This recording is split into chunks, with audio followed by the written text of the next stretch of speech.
to be here, the mother of the groom, right? Okay, it's okay lang, ma'am. It's okay. Grab this chance. I know that you have words to say, ma'am. Sige, ma'am. Dariti, ma'am. For the final message, have this moment. Kaya kabalo ko kasi Sir Rad, gusto magpamati sa iyong mga mensahe. Yung hapon sa tanan, yung gabi na gali, no? So ako ang mama ni Rad, no? Ang mahambal ko lang sa kay... Hindi ko magtulungan mo na Wilma. Mahambal ko lang sa kay Rad kay Wilma. Rad, palanggaon mo si Wilma. Kung hindi ka na kay Wilma, ibalik siya kinanay. Tanda agad, pre ba? Tanda ko, bakla music Pero mo. never mag-i-advance si Wilma, ha? Ikaw man, Wilma, palanggaon mo si Radrad. Kabalo ka sa batasan ni Radrad. Ginbaton mo si Radrad kung ano man siya, no? Ang mambal ko lang, Rad, may asawa. May asawa ka na.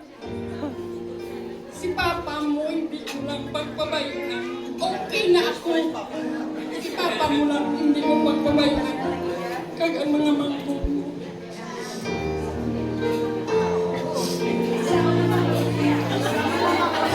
Kaya kung na-false eyelashes mo, kalakakas. Ang walang ginalat, kabalukan yun kung ano kakapalangga. Ano kakapalangga ni Papa mo.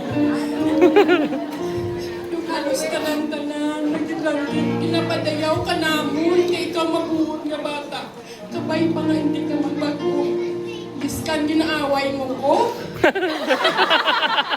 Away mo ni Papa mo. Pero palangga ka gihapon namon. Kung nakita mo ang ginmayday ko, Mama is always there. Diskantingin pa ka mo. Alam ko lang ang pangamuyo sa inyong success. Lang ko permis sa inyong alikon. Tandaan mo ginaran, iskan may bata ka na. Kag ang ako nang gina-wish sa inyo, please, kapit gidayon. Para hindi kami magagaway ni Mariwil, Mariimar. Tag-isa-isa kami ako. Umulang ina. Gani ang manimanong mo? Balbal ko yan. Sige, thank you, Ged. Kag sa tanan nga nagtampong diri sa kasamira gagag ni Wilma. Thank you, Ged, sa inyo nga tanan, no? Nga nagtipon kita diri subong sa pamilya ni Wilma, sa mga friends niya.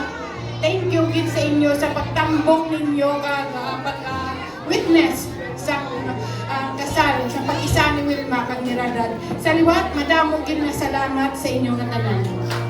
Wow!